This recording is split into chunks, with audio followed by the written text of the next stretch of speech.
अस्सलाम वालेकुम दोस्तों, उम्मीद है कि आप सब खैरियत से होंगे। दोस्तों, आज हम की हमारी वीडियो के अंदर हम डिस्कस करेंगे हाउस फाइनेंस को। और हाउस फाइनेंस के अंदर हम डिस्कस करेंगे जो गवर्नमेंट ऑफ पाकिस्तान ने स्टेट बैंक को ऑर्डर दिया है कि 5% के ऊपर आप लोगों को हाउस फाइनेंस करें। तो इस चीज़ को मद्देनज़र रख के स्टेट बैंक ऑफ पाकिस्तान ने तमाम बैंक्स को ये सर्कुलर इशू किया है जो 12 अक्टूबर 2020 को इशू हुआ है। ये सर्कुलर आज हम डिटेल से डिस्कस करेंगे ताकि आप लोगों को मालूम हो जाए कि आप किस तरीके से ये हाउस फाइनेंस ले सकते हैं। चलिए हम स्टार्ट करते हैं। सबसे पहले तो ये है कि ये जैसा गवर्नमेंट ऑफ पाकिस्तान बार बार ये चीज़ कहती है कि कंस्ट्रक्शन सेक्टर और हाउसिंग सेक्टर से 40 इंडस्ट्रीज़ जो है वो के लोग जो है फ़ायदा उठाते हैं, और 70% जो लोग हैं जो अनस्किल्ड लोग हैं वो अपनी रोज़ी जो है कंस्ट्रक्शन के सेक्टर के थ्रू ही कमाती हैं अपनी सर्विसेज यहाँ पे अंजाम देकर। तो इसी हवाले से फिर जो है इसको इम्प्रूव करने के लिए, लोगों को बूस्ट करने के लिए इन्होंने जो है कंस्ट्रक्शन सेक्टर के अंदर बहुत ज़्यादा फैसिलिटीज़ दे रहे हैं। तो ये सर्कुलर भी उसी के हवाले से है, उसको बूस्ट देने के लिए। इसके अंदर एलिजिबिलिटी क्राइटेरिया तमाम मर्द और ख़वातीन जो शनाख्ती कार्ड रखते हैं पाकिस्तानी, वो इस मार्कअप सब्सिडी प्रोग्राम के थ्रू जो है वो फ़ायदा उठा सकते हैं।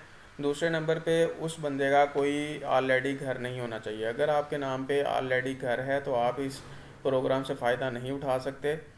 तीसरे नंबर पे एक बंदा इस लोन से एक मरतबा ही फ़ायदा उठा सकता है, यानी कि अगर आप 2 घर लेना चाहते हैं, इसी लोन से लेना चाहते हैं, तो आप सिर्फ एक घर ले सकते हैं, दूसरा घर नहीं ले सकते। चौथे नंबर पे only for construction and first purchase of newly constructed affordable housing unit. First purchase आपका एक तो घर आप पहली मरतबा परचेज कर रहे हो या आप कंस्ट्रक्शन करना चाहते हो, तो उसके लिए जो है आप इस लोन को ले सकते हैं। Size of housing unit.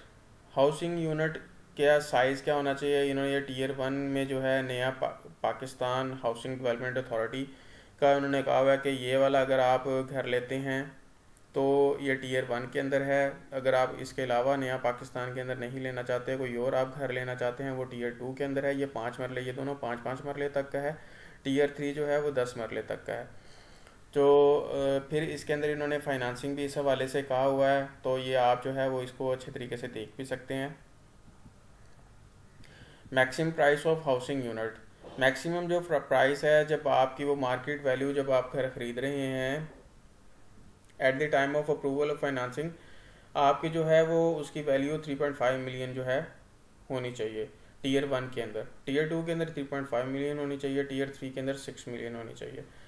और ये तो है घर की जो वैल्यूज़ हैं, लेकिन बैंक कितना फाइनेंस करेंगे? टीयर 1 के अंदर 2.7 मिलियन जो है वो मैक्सिमम फाइनेंस करेंगे, यानी कि 27 लाख रुपए, और उसकी घर की वैल्यू होगी 35 लाख रुपए। इसका जो दरमियान में डिफरेंस है 8 लाख रुपए, वो आपको देना पड़ेगा। 27 लाख रुपए बैंक फाइनेंस करेगा।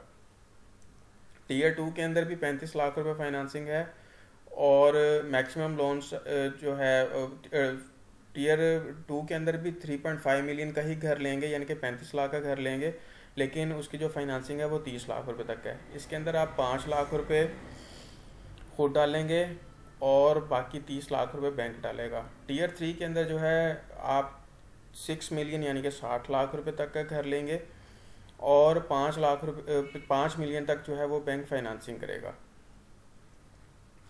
5 मिलियन मतलब 50 लाख रुपए, 50 लाख रुपए तक बैंक फाइनेंस करेगा, और जो है वो 10 लाख रुपए आपको खुद डालने होंगे।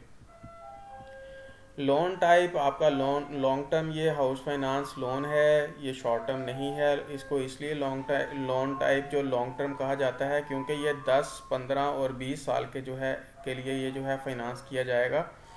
और ये जो आपका टर्नओवर है ये कस्टमर्स ने खुद डिसाइड करना है। सिक्योरिटी रिक्वायरमेंट क्या है कि जब आप ये घर आप ख़रीद लेंगे तो इसके बाद आप इसी घर को बैंक की क्रेडिट पॉलिसी के मुताबिक उसके नाम पे जो है आप मॉर्टगेज करवा देंगे। मॉर्टगेज करवाने से क्या होता है कि आप अपना ये वाला घर किसी को सेल नहीं कर सकते जब तक ये मॉर्टगेज ख़त्म नहीं हो जाती।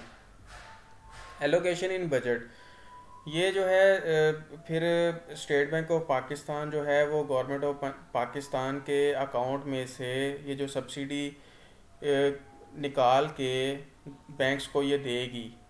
ये इस तरीके से जो है वो और बैंक्स को किस तरीके से स्टेट बैंक को पता चलेगा, बैंक्स हर जो क्वार्टरली बेसिस के ऊपर जो है वो बताएंगे कि हमने इतना जो है इसके अंदर फाइनेंस कर दिया है, तो उसकी बेस के ऊपर जो है वो गवर्नमेंट ऑफ पाकिस्तान के अकाउंट से वो पैसे लेंगे और बैंक्स को वो दे देंगे। इसकी प्राइसिंग क्या होगी, अगर आप इसकी प्राइसिंग की बात करें, कस्टमर को प्राइसिंग टीयर 1 के अंदर 5% चार्ज होगी पहले 5 साल के लिए, और अगर आप 10 साल के लिए प्लान लेते हैं तो 7% होगी अगले 5 सालों के लिए, यानी कि पहले 5 सालों के लिए 5% चार्ज होगी और अगले 5 सालों के लिए 7% चार्ज होगी। लेकिन बैंक को जो स्टेट बैंक देगा वो काइबर प्लस 2.5% देगा।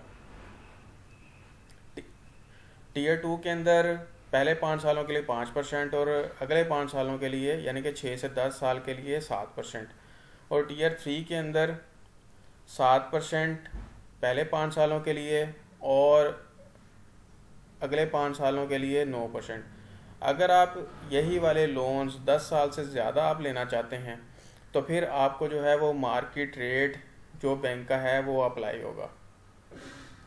10 साल तक आपको सब्सिडाइज रेट है, 10 साल से ऊपर आपको जो भी लोन लेके जाएंगे 10 साल तक तो आपको सब्सिडाइज रेट मिलते रहेंगे। लेकिन 11वें साल में जब आपका ये लोन शामिल होगा तो फिर 11वें दाखिल होगा तो 11वें साल से लेकर आपके ऑनवर्ड जो टाइम है 20 साल तक आप इसको जो है वो रेगुलर मार्कअप लगना शुरू हो जाएगा। फिर कौन कौन से ये बैंक कर सकते हैं, तमाम बैंक्स ये कर सकते हैं, बेशक वो कन्वेंशनल हैं, इस्लामिक हैं। हाउस बिल्डिंग फाइनेंस कॉरपोरेशन को भी ऑर्डर दिया गया है कि आपने भी ये करना है। एप्लीकेशन फॉर्म जो है वो बैंक्स के अंदर जो है वो अवेलेबल हैं, इंग्लिश में और उर्दू में अवेलेबल हैं और बहुत ही सिंपल फॉर्मेट के थ्रू जो है ये अप्लाई होता है। और बैंक्स को कहा गया है कि आपने ये 30 दिन के अंदर अंदर करना है after submission of all documents. यानी ये मुख्तलिफ स्टेप्स होते हैं। मैं स्टेप्स जो है आपको अगली वीडियो के अंदर बताऊंगा कि ये सारे स्टेप्स होते क्या हैं हाउस फाइनेंस लेने के लिए। आज हम सिर्फ सर्कुलर डिस्कस कर रहे हैं। मैं कोशिश करूंगा कि आपको बहुत ही जल्द 1 या 2 दिन के अंदर वो स्टेप्स जितने भी हों वो मैं आपको बता दूँ।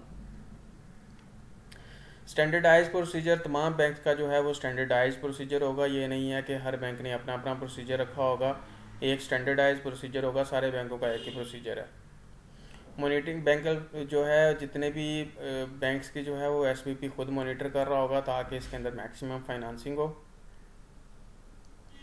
तो दोस्तों उम्मीद है कि आप लोगों को मेरी वीडियो पसंद आई होगी, इन्फॉर्मेटिव लगी होगी। अगर आप लोगों को मेरी ये वीडियो पसंद आई तो मेरी इस वीडियो को लाइक कीजिएगा, मेरे चैनल उस्मान क्रिएटिव्स को सब्सक्राइब कर लें। अपना बहुत ज़्यादा ख्याल रखें।